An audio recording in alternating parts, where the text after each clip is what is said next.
할렐루야. 오늘은 4월 8일 레위기 11장 12장, 시편 13편 14편, 잠언 26장, 데살로니가전서 5장에 대해서 나누도록 하겠습니다. 레위기 11장에서는 정결한 것과 부정한 것을 나눕니다.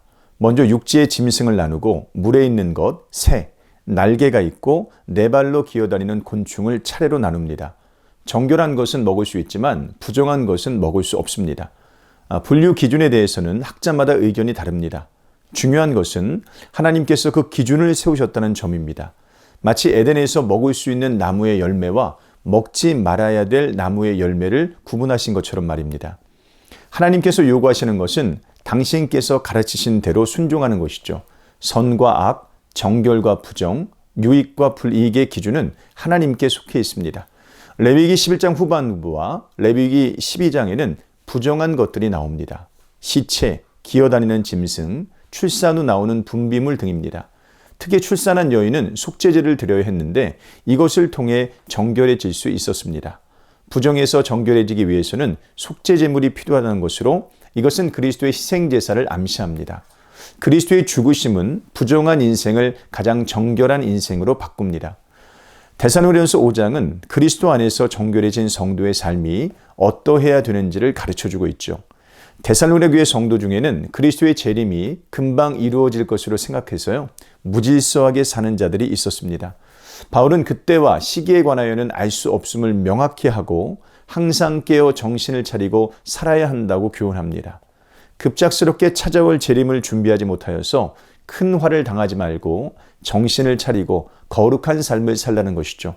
이것이 그리스도께서 우리를 위하여 죽으신 목적입니다. 그러므로 성도들은 서로를 권면하여서 악하거나 약한 사람들을 끝까지 붙들어 줘야 됩니다. 하나님의 뜻대로 살도록 권면해야 하는데 항상 기뻐하고 쉬지 말고 기도하며 범사에 감사하도록 해야 됩니다. 악은 어떤 모양이라도 버려야 되죠. 이와 같이 거룩한 삶을 열심히 추구하되 하나님께서 이것을 친히 이루실 것도 믿어야 됩니다. 평강의 하나님이 친히 너희를 온전히 거룩하게 하시고 또 너희의 온 영과 혼과 몸이 우리 주 예수 그리스도께서 강림하실 때에 흠없게 보존되기를 원하노라. 너희를 부르시는 이는 미쁘시니 그가 또한 이루시리라. 23절로 24절까지 말씀이에요. 시편 13편은 고통 앞에서 견디는 성도의 신음소리를 들려줍니다. 다윗은 어느 때까지라는 말을 반복하면서 자신의 고통의 심함을 호소하죠. 얼마나 심한지 그는 자신이 사망의 잠을 잘까 두려워합니다. 악한 세상에서 때로 찾아오는 심각한 고통은 거룩한 삶을 방해하죠. 항상 기뻐하고 쉬지 말고 기도하며 범사에 감사하는 것이 하나님의 뜻이지만 고통 앞에서 이 뜻을 따르지 못할 때가 있습니다. 그럴수록 우리는 다윗의 모범을 따라야 됩니다. 나는 오직 주의 사랑을 의지하였사오니 나의 마음은 주의 구원을 기뻐하리이다. 5절 말씀이죠. 포기하지 말고 주의 사랑을 믿고 묵상해야 됩니다. 주의 사랑만이 우리의 마음을 소생시키기 때문입니다.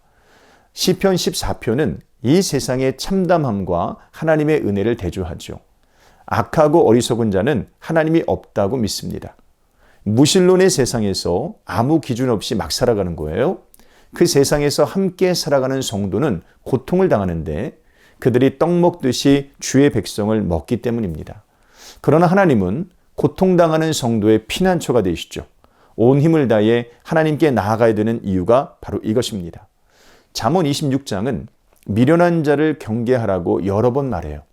미련한 자를 따라서는 안 됩니다. 미련한 자가 되기 때문에 그런 거예요. 미련한 자 편에 서도 안 됩니다. 미련한 자와 같이 망하기 때문에 그런 거예요. 미련한 자가 하는 말에 귀를 기울여서도 안 됩니다.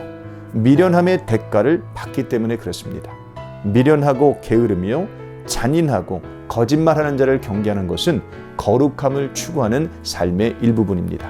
오늘 하루도 이런 삶 사시기를 주님의 이름으로 축복합니다. 고맙습니다.